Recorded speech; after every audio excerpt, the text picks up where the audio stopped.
Hello, I am Chase Randolph, the author of The Descendant, and welcome to another book review. As I'm still working through the classics that have stood out to me the most in my reading career. As you can see, I'm playing some good old Halo in the background. It seemed appropriate given the power armor that the mobile infantry wear in the book Starship Troopers, which is what I'm talking about today. Starship Troopers was the first book I read by Robert Heinlein, and I read it way back early in my high school career. I might have been a freshman, I might have been a sophomore, I don't remember. It was a while ago. At the time, it was a huge revelation for me. It was life-changing. I was already hooked on science fiction, but I had been reading the Orson Scott Card flavor of sci-fi, laden with political intrigue and aliens.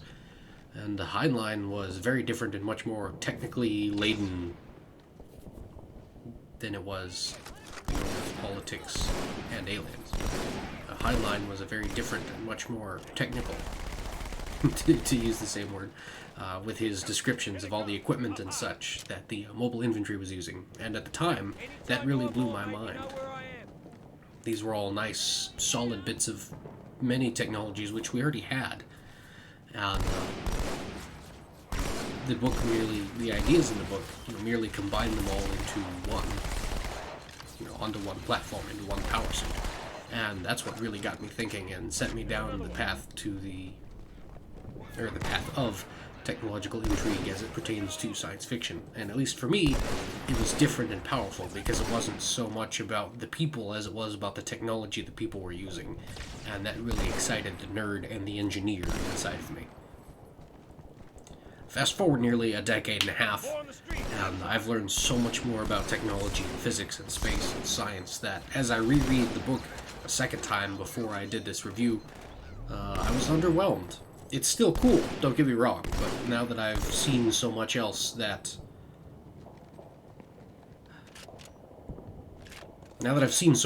is cool, Starship Troopers no longer stands head and shoulders above the rest of the things I have read. In my own mind, it is now just one among many, but is still the first of those many, if that makes any sense. It's no longer the best, but still deserves complete and total respect. I love the book, and I have nothing bad to say about it. I merely wish to articulate that it is no longer the only good, it's no longer the only good science fiction, technological book in my mind, but is one among many, even if they are all.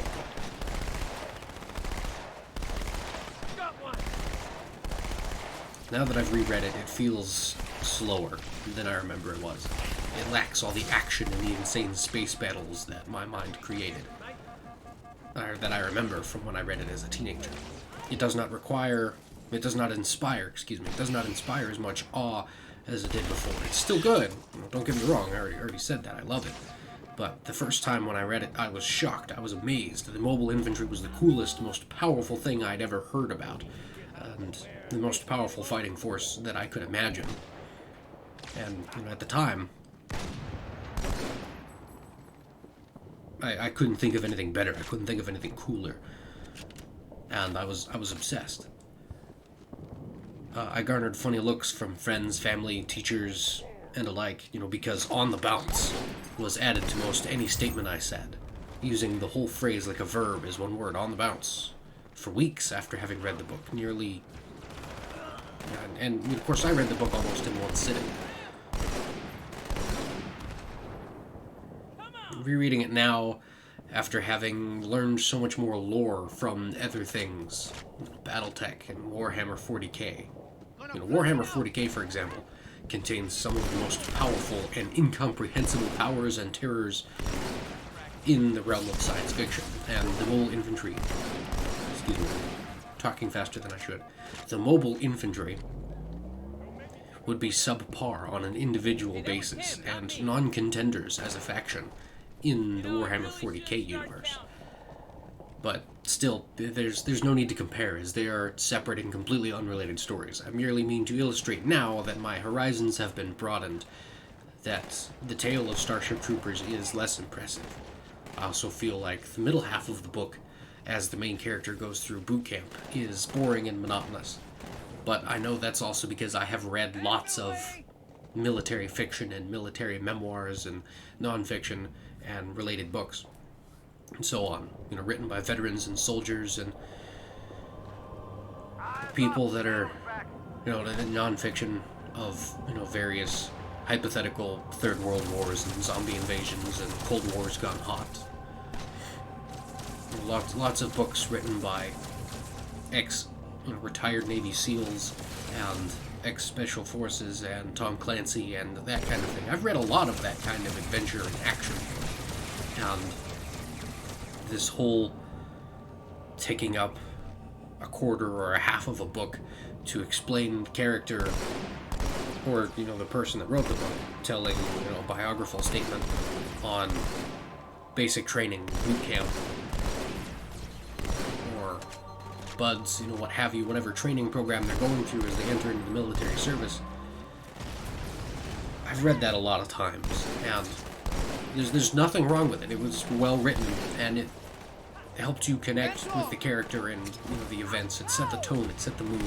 But my point is, I've read a lot of that, and it was kind of boring for me, and I was tempted to skip a chapter or two. My girl's a little big for that courtyard, Sergeant. I see it. I in no way intend to throw shade.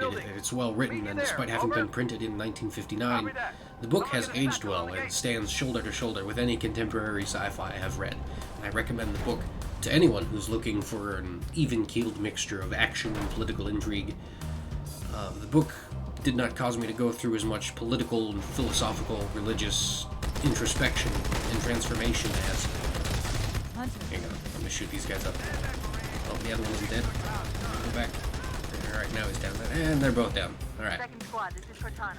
What is your status? Over. It's one of my big complaints about Halo 2 is I can't... Is there? I can actually read that.